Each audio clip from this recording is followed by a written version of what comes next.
கோவையில் கல்லூரி மாணவி கூட்டு பாலியல் வன்கொடுமை செய்யப்பட்டதற்கு இபிஎஸ் கடும் கண்டனம் தெரிவித்திருக்கிறார்.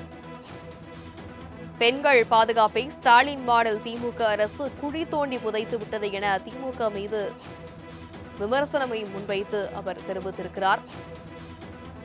பெண்கள் பாதுகாப்பை ஸ்டாலின் மாடல் திமுக அரசு குழி தோண்டி புதைத்திருப்பதாக தெரிவித்திருக்கிறார். கோவையில் கல்லூரி மாணவி கூட்டு பாலியல் வன்கொடுமை செய்யப்பட்டதற்கு இபிஎஸ் கண்டனம் தெரிவித்திருக்கிறார். பற்றிய மேலும் விவரங்களை எமது செய்தியாளர் ராஜேஷ் விவரிக்க கேட்கலாம்.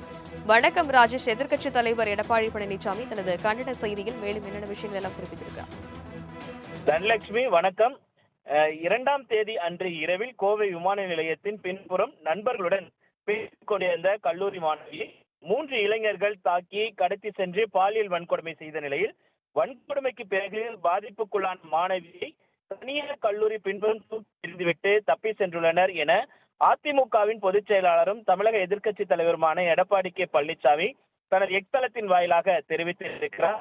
மேலும் பாதிப்புக்குள்ளான அம்மாணவி 3ஆம் தேதி அன்று அதிகாலையில் காவல்துறையினரால் மீட்கப்பட்டு தனியார் மருத்துவமனையில் மருத்துவ சிகிச்சை பெற்று வருவதாக வரும் செய்திகள் தமிழகத்தில் காவல்துறை என்று ஒன்று உள்ளதா என்ற கேள்வியை அனைவரிடமும் எழுப்புவதாக உள்ளது என தெரிவித்திருக்கும் எடப்பாடி பழனிசாமி, பெண்கள் பாதுகாப்பை குழி தோண்டி புதைத்துவிட்ட ஸ்டாலின் மாடல் திமுக அரசுக்கு தனது கடும் கண்டனத்தை தெரிவித்திருக்கிறார்.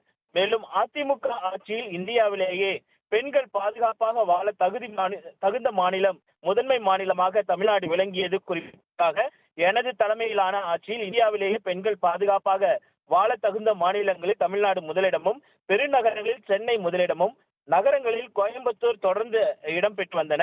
அம்மா அரசின் ஆட்சியில் பெண்கள் பாதுகாப்பை 100% உறுதி செய்யப்பட்டது என்று அவர் குறிப்பிட்டிருக்கிறார். திமுக ஆட்சியில் தமிழகத்தில் பெண்களுக்கு தங்களுக்கு தாங்களே பாதுகாப்பை உருவாக்கி கொள்ள வேண்டும் என்று குறிப்பிட்டிருக்கும் எடப்பாடி பழனிசாமி, கோவை விமான நிலையத்தில் கல்லூரி மாணவிக்கு பாலியல் தொல்லை கொடுத்தவர்கள் யாராக இருந்தாலும் அவர்களை உடனடியாக கண்டுபிடித்து சட்டத்தின் பிடியில் நிறுத்தி கடும் தண்டனை வாங்கி தர காவல்துறைக்கு பொறுப்பு வகிக்கும் முதலமைச்சரை வலியுறுத்துகிறேன் என அவர் அந்த எக்ஸ் தள பதிவில் குறிப்பிட்டிருக்கிறார். தனலட்சுமி,